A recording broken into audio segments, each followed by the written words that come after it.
Әзілхан Нұршайықовтың «Махаббат қызық мол жылдар» романы үш адамның, яғни журналист, әдебиет зерттеуші және жазушының махаббат тақырыбын қозғаудан басталады. Журналист өзінің махаббат хикаясын баяндайды.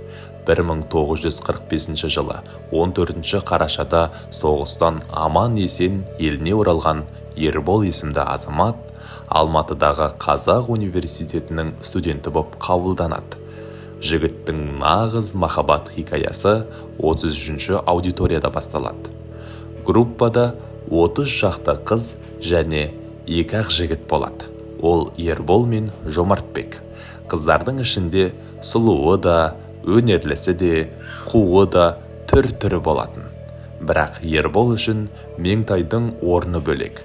Себебі арудың ақылы көркіне сай, сабырлы, әрі парасатты еді. Ерболды келгеннен ағай деп атап, ылғи жәрдемдесетін де Меңтай болды. Ербол уақыт өте келе Меңтайдың ақ көңілділігіне, ақылдылығына тәнті боп, ғашық бола бастайды. Меңтай да ағайына ештеңе сездірмесе де, іштей ұнатып жүреді. Ербол Меңтайға шын ғашық болса да, өз сезімдерін айтудан қатты сескенеді. Оған арнап Қызыл көрпе сияқты ғашықтық өлең жазады. Шығарған өлеңін Меңтайдың кітабының ортасына жасырып қояды.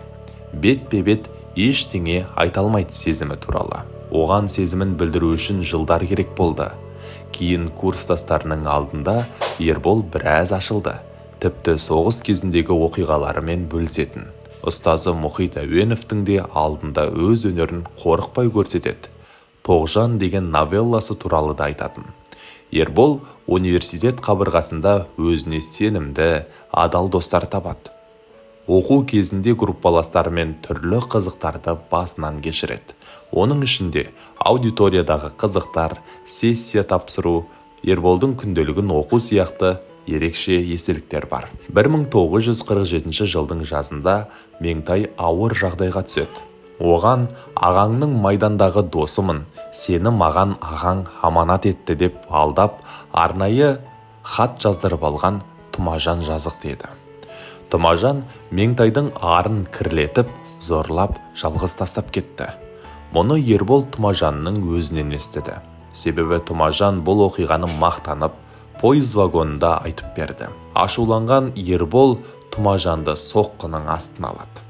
Кейін Ербол Меңтай кеткен ауылға, яғни досы Майраның ауылына барады. Меңтайдың басынан өткен оқиғаға қарамастан, Ербол өз сезімін білдіріп, ұсыныс жасайды.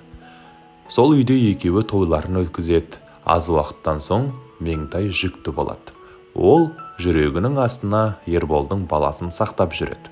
Алайда ауруханада жатқанның 3-ші күні толғақ тартып, бала да, Меңтай да о дүниеге аттанады.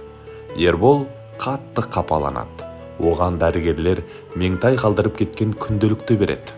Ол күнделікте Меңтайдың уайымы, ойлары, Ерболды шексіз сүйетіні туралы жазылған. Мен өліп кетсем, балама анасын есіне салып отыр деген сөздерге толы хаттары жазады. Соңында достары Тана мен Заман өздерінің 4 баласының екеуін Меңтай мен Ербол деп атайды. Осылай махаббатқа және адалдыққа толы ерекше роман аяқталады.